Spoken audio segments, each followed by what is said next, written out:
Teman, tumbuk maba memerlukan banyak sekali bahan dan bumbu. Selain soka, kami masih harus mengumpulkan beberapa bahan lain. Salah satunya adalah kincuang. Tumbuhan rempah ini biasa tumbuh liar di daerah tepi sungai.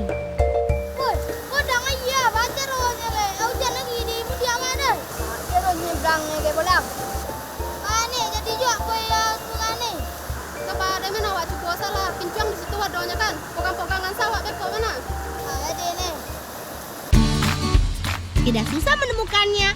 Hanya saja jika air sungai sedang tinggi, kami harus sangat berhati-hati. Maklum saja teman, aliran hulu sungai arusnya deras.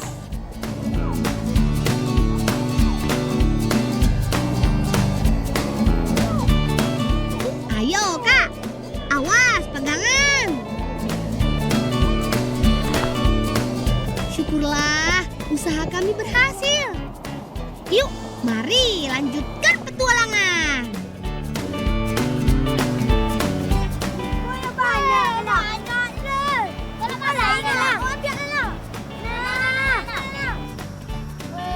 Ini dia teman, kincuang atau di daerah lain biasa disebut honje atau kecombrang. Bedanya, di tempat kami, kincuang dibiarkan tumbuh hingga memiliki tinggi lebih dari 5 meter. Ada yang bilang ini adalah jenis honje hutan. Konon memiliki bunga dengan isi yang rasanya asam manis. Bagian ini yang akan kami ambil untuk pelengkap bahan membuat tumbuk maba. Eits, Galang penasaran pengen nyobain tuh.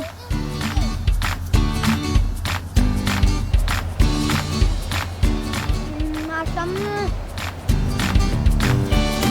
Galang, mukamu kenapa? Aneh gitu.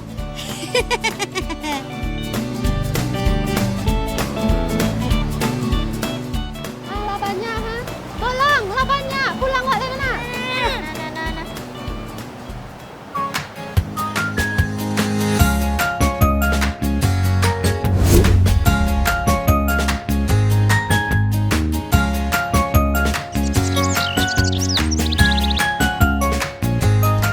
Kami akan membuat 2 olahan makanan sekaligus. Tumbuk maba terbuat dari aneka bumbu dan bahan yang ditumbuk menjadi satu. Evan dan Galang sedang menghaluskan cabai dan jambu batu. Kalau aku bertugas membantu Uni menyiapkan bahan lain. Ada pisang dan nanas. Keduanya harus dikupas dan dipotong kecil-kecil. Selanjutnya ada babal atau buah nangka muda. Dan tidak ketinggalan menyiapkan biji bunga kincuang. Sedikit susah memang, karena biji berada di bagian dalam bunga kincuang. Seperti ini bentuknya. Sekilas mirip dengan biji selasih. Tapi soal rasa tentu saja berbeda. Nah, Juna sedang membantu Bibi membuat santan, bahan untuk membuat adonan kue sapik.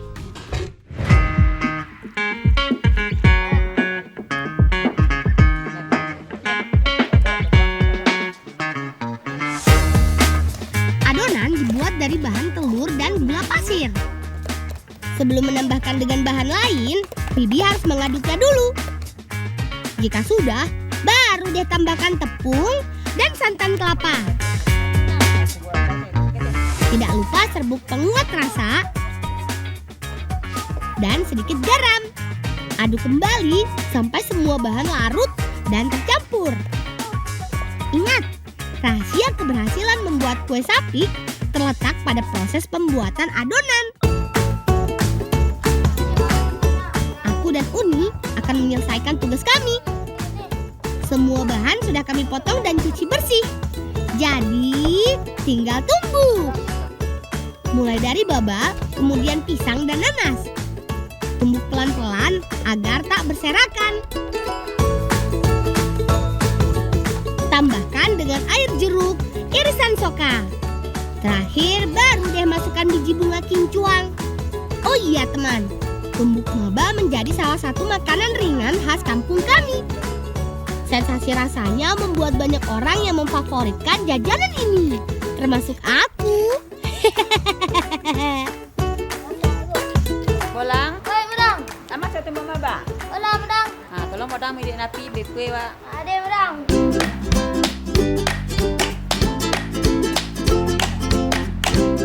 Lain tumbuk maba, lain pula kue sapi. Kue sapi ini bertekstur renyah dengan rasa manis. Membuatnya cukup mudah. Tuang adonan ke dalam cetakan yang sekaligus berfungsi sebagai alat panggang. Tunggu beberapa saat. Angkat.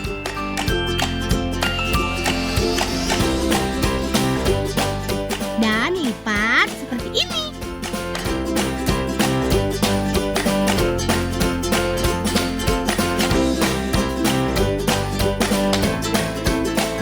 Nah, gampang kan teman?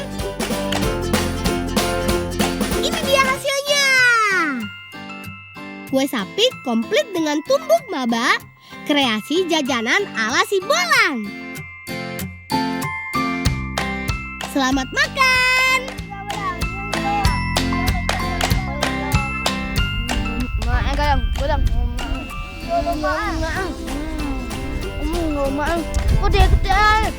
Ada maninya ada kode. Tuh kan, semua suka. Nggak heran, karena rasanya emang top banget. Mak, Madang. Hei, pulang. Ayo, Pak. Kalian sedang makan apa kau? Pak. Kini apa di? Jadi, Pak. Buya lah pak dalam pak makan dulu. Oh, maaf, Pak. Tenang, masih ada kok jatah spesial buat Bapak. Silahkan dicobain ya Pak. Dijamin gak bakal nyesel deh.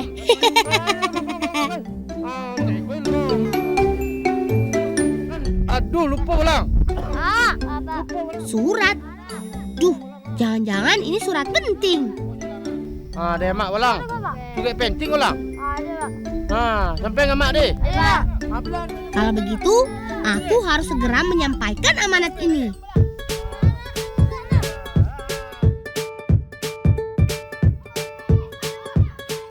Ayo teman, cepat. Ibu harus segera tahu apa isi surat ini. Aku yakin ini adalah surat penting tentang kabar paman di tanah rantau. Mak. Kok ada suge dari mama dari rantau, Mak? Surat dari mama. Dari mama Coba lah baca kau ni. Aku yakin ini adalah surat penting tentang kabar paman di tanah rantau. Untuk adik denai di kampung, bako bak keluarga wak di kampung, mudah-mudahan lai sehat-sehat saja sadonye. Yo bonalah togaga udah jo kampung dia. Lah to niat de udah nak pulang kampung untuk menjaga magodang jo adat budaya wak. Salam togaga dari udah. Dah pulang udah mama ni. Pulang mama mak. Alhamdulillah. Syukurlah, ternyata paman mengirim kabar gembira. Dalam waktu dekat, paman akan pulang untuk kembali tinggal di rumah gadang. Kalau begitu sama gondang atau mama soalnya ni. Jadi mak pe mambia aku lima nila jo bolang le mak. Di. Nah bolang. Kami pamit pergi dulu ya Bu. Ibu tunggu di rumah saja.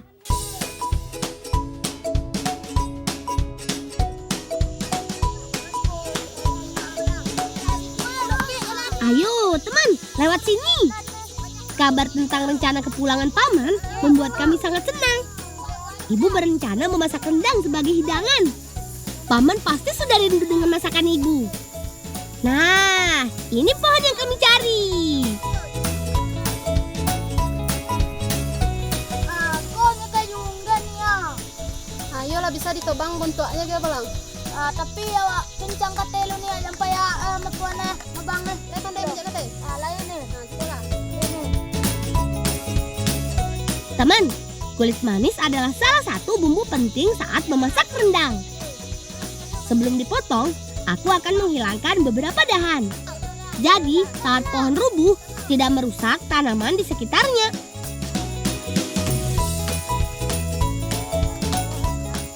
Teman, pohon kayu manis banyak ditanam di pinggir kebun. Tidak hanya untuk bumbu penyedap masakan, pohon ini juga berfungsi sebagai batas lahan.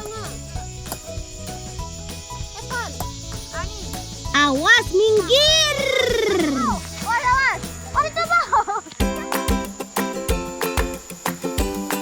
Dari batang kayu manis, kami bisa mengambil kulitnya. Caranya seperti ini. Dengan pisau sayat ini, kulit akan terpisah dengan batang kayunya.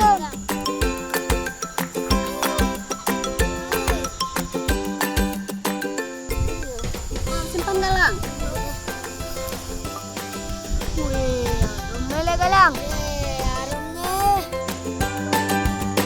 Sebelum digunakan, kulit kayu manis ini harus kami keringkan dulu. Karena dalam kondisi kering, aroma dan rasa kulit manis akan lebih keluar. Bolang. Nih, kalau penuh bolang dimasuk di kiri kona. Nah, pelan nih, ke rumah.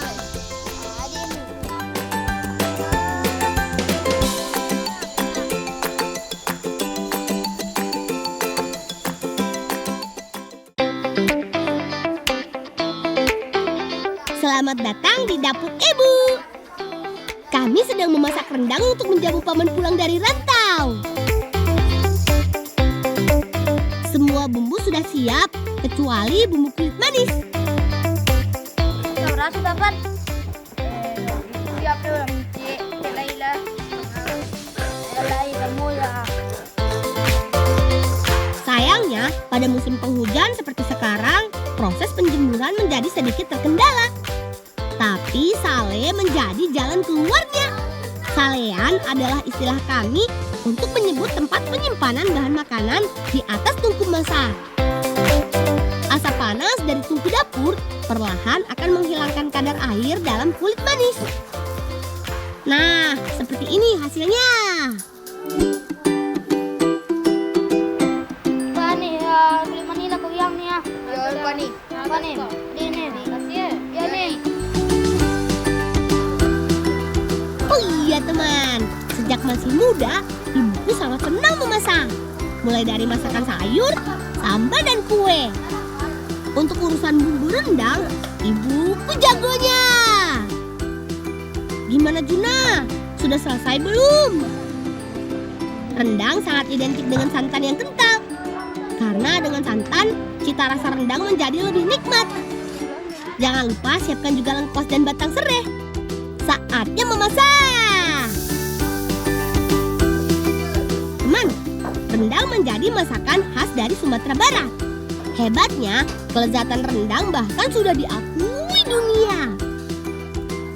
Meski begitu, proses pembuatannya memerlukan waktu yang cukup lama. Perlu waktu antara 5 sampai 6 jam sampai santan mengental. Karena dengan cara ini, daging akan menjadi empuk dan bumbu meresap sampai ke dalamnya. Nah, sudah jadi teman. Rendang daging, makanan lezat favoritku.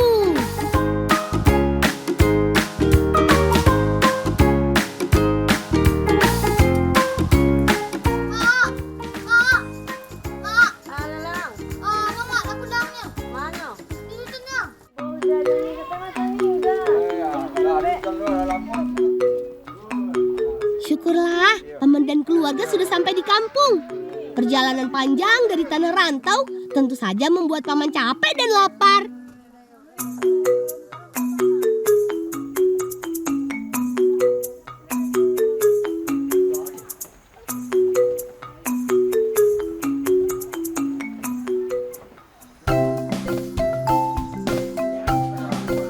Teman, paman pulang setelah sekian lama pergi meninggalkan kampung. Ada banyak kenangan yang tentu saja paman rindukan. Tidak hanya rumah gadang, tapi juga rendang.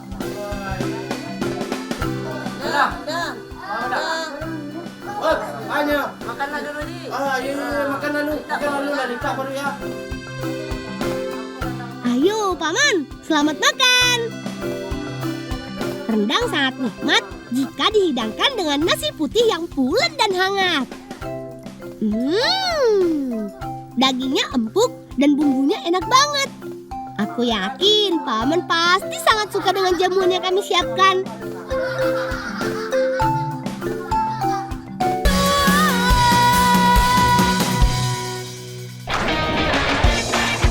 Cihuy! Perkenalkan, mereka ini adalah sobatku yang lucu. Kami menyebutnya ikan garyang, tapi banyak juga yang menamainya ikan dewa. Uniknya, si penghuni aliran sungai Batang Sinamar ini suka banget makan jeruk. Loh, kok bisa sih? Iya dong, karena pohon jeruk banyak tumbuh di hulu sungai ini. Ketika buah jatuh dan hanyut ke sungai, dari situlah kemudian mereka terbiasa dan mulai suka buah jeruk.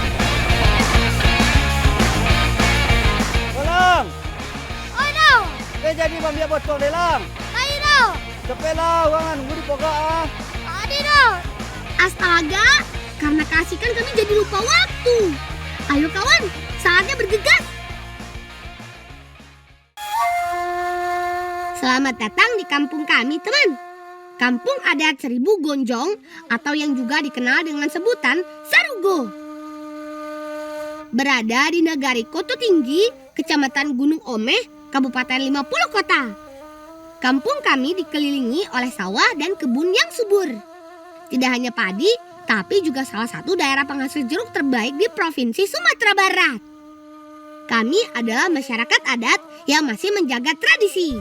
Salah satunya adalah tradisi merantau.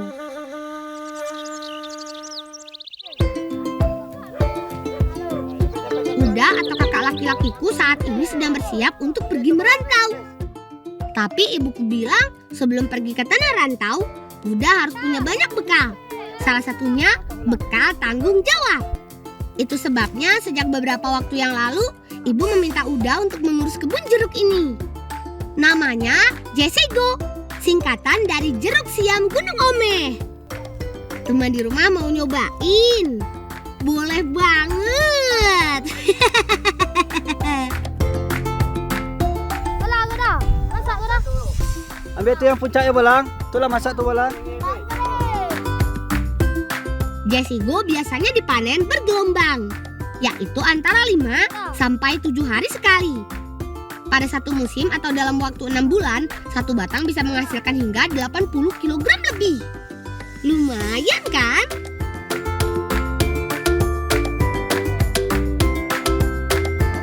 Sebelum dijual, jeruk akan kami pisahkan berdasarkan ukuran dan kualitas. Saat ini, jeruk kualitas super ini dipasarkan ke beberapa daerah sekitar Sumatera Barat, bahkan sampai ke Pulau Jawa. Mantap! Lah, kok lah banyak ah. Bawa pulang je kawan-kawan lain. Jadi dah. Ayo kawan, berangkat!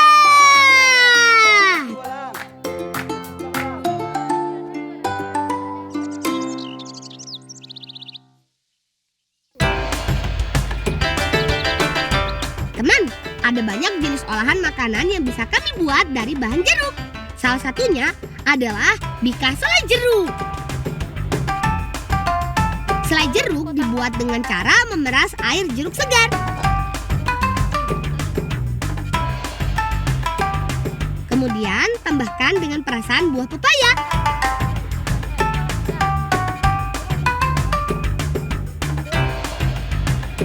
Untuk membuatnya mudah mengental, beri sedikit tepung maizena. Kalau semua bahan sudah tercampur, masak semua bahan bersama dengan gula pasir.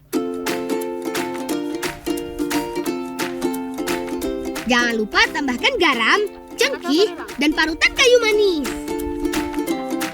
Sambil menunggu selai jeruknya jadi, yuk bantu ibu menyiapkan adonan kue bika. Kue bika dibuat dari bahan tepung beras dan santan kelapa. Sebelum ditumbuk, beras terlebih dulu direndam kurang lebih 3 jam supaya lebih mudah untuk menghaluskannya. Bahan lain yang harus disiapkan adalah santan kelapa.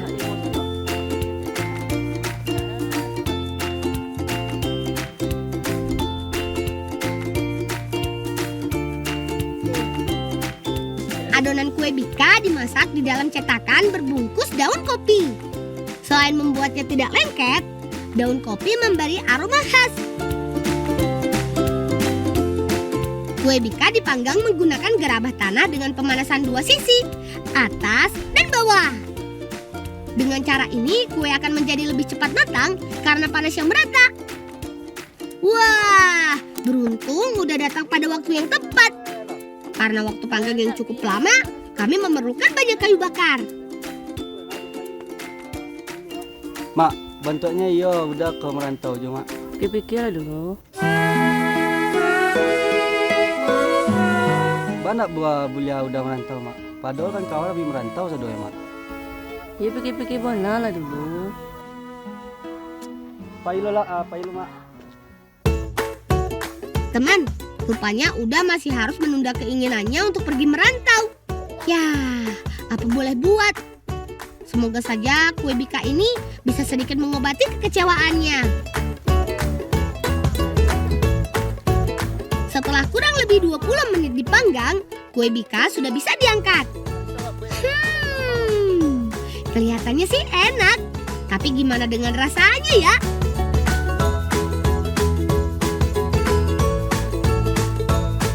Ini dia kombinasi kue bika dengan selai jeruk. Salah satu kue kesukaan Uda.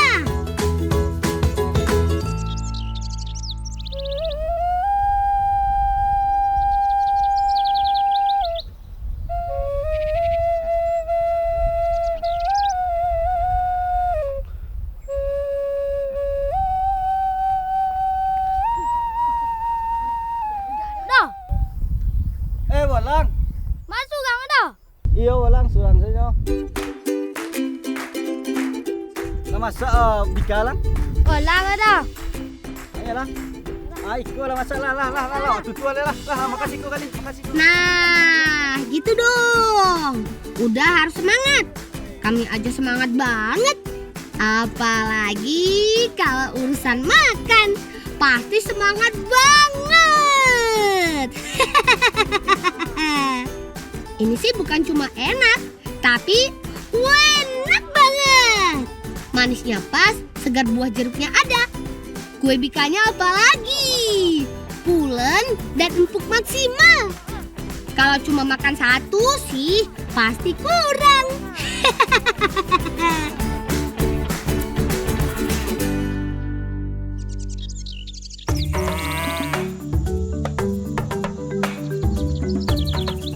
Teman, di sela waktu luang, Uda memang sering sekali melukah, yaitu memasang alat tangkap belut dari bahan ledi. Bentuknya mirip sekali dengan bubu, tapi berbeda ukuran dan target tangkapannya. Jika bubu untuk menangkap ikan, sedangkan lukah adalah alat tangkap belut atau yang biasa kami sebut balui. Nah, teman di rumah penasaran? Yuk, lihat cara memasangnya.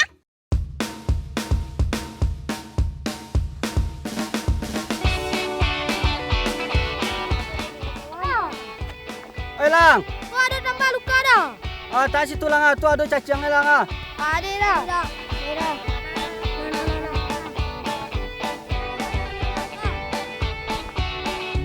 Sebelumnya, luka harus diisi dulu dengan umpan cacing. Satu luka biasanya berisi 3 sampai 4 ekor umpan. Isi agak banyak ketik. Nak dapat banyak belang. Nah, godang nak dapat loko. Kalau 3 nak belang. Tenang, jangan takut cacing kabur karena luka dibuat dari susunan lidi yang tersusun rapat. Nah, nanti isi delanya. Pasang le. Gimana teman? Sudah siap beraksi? Berangkat!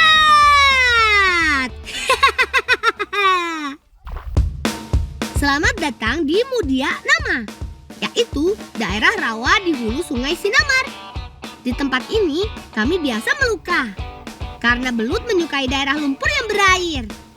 Tapi untuk mendapat banyak belut, kami harus memasang lukah dengan cara yang benar.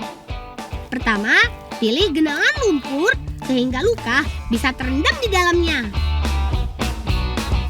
Kedua, tutup luka dengan lumpur agar posisi luka tidak berubah atau terbawa aliran air. Terakhir, jangan lupa beri tanda pada tempat menaruh luka. Seperti alat jerat yang lain, luka baru bisa diangkat setelah kurang lebih 12 jam ditaruh. Ambil luka dan potang situ udah pasang lang. Tu banyak besok isi lang. Wah, habis isinya dah. Banyak isinya dah. Banyak isinya lah. Tak jarang, luka kami pasang sekaligus mengambil luka lain pada waktu yang bersamaan. Hitung-hitung hemat tenaga. Jadi sekali mendayung, 2-3 pulau terlampaui. Mantap! Uniknya, dalam satu luka kami bisa mendapat 2-3 ekor belut. Wih, panen nih.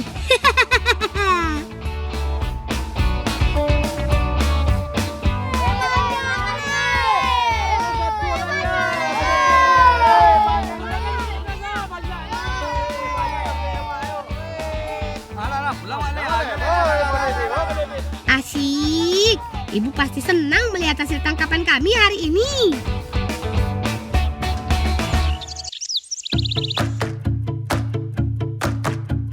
Di rumah, ibu rupanya sudah menyiapkan banyak bumbu untuk memasak belut. Ada beragam bumbu dapur, daun asam jati, kelapa, dan daun salam. Ini adalah bumbu dan bahan memasak gulai balui dalam tempuruang. Sesuai namanya, belut akan kami masak di dalam tempurung kelapa. Tapi, lebih dulu belut kami panggang. Selain untuk membuatnya matang, cara ini bertujuan menjaga tekstur belut tetap utuh. Sambil menunggu belut matang, ibu dan kakak sedang menyiapkan bumbu dan bahan lain. Bumbu dibuat dari perpaduan cabai, bawang, kunyit, dan beberapa rempah lain. Semua bumbu lebih dulu diulek sampai halus. Tidak lupa untuk membuat rasa gulai semakin nikmat, kakak menyiapkan santan kelapa. Tuh, sudah kebayang nih gimana rasanya. Teman, belut yang sudah matang akan kami potong kecil-kecil. Tak perlu lagi pakai pisau karena teksturnya sudah empuk banget. Saatnya memasak. Rebus santan, lalu masukkan bumbu halus. Aduk sebentar sampai bumbu larut. Kemudian tambahkan daun salam, serai, dan daun asam jati. Ayo kawan, bantu jaga apinya ya. Semangat!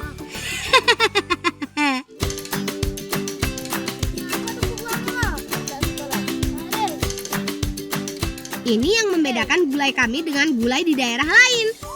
Setelah gulai belut matang, selanjutnya dipindahkan dari kuali ke tempurung kelapa. Lalu panggang kembali sampai mendidih. Cara ini tidak hanya membuat aroma gulai menjadi lebih nikmat, tapi juga semakin gurih. Karena di dalam tempurung masih ada sisa daging kelapa yang larut di dalam kuah gulai.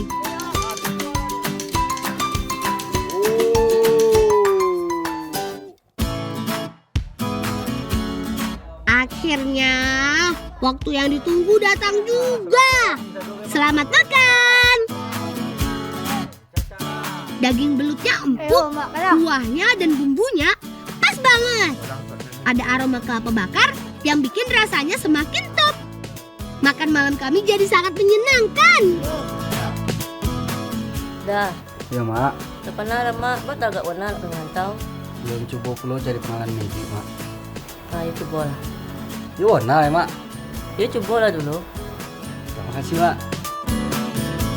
Syukurlah, niat udah untuk merantau akhirnya mendapat restu dari ibu.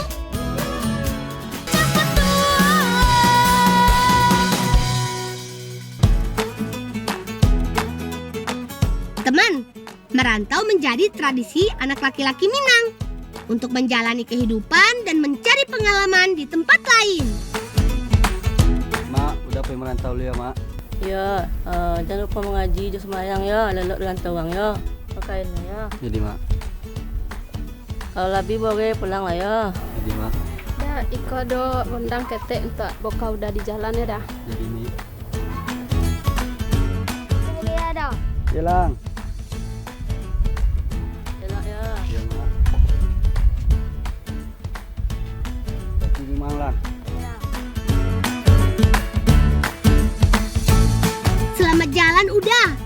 Semoga selamat dan sukses di tanah rantau. Salam cinta anak Indonesia, salam bocah petualang.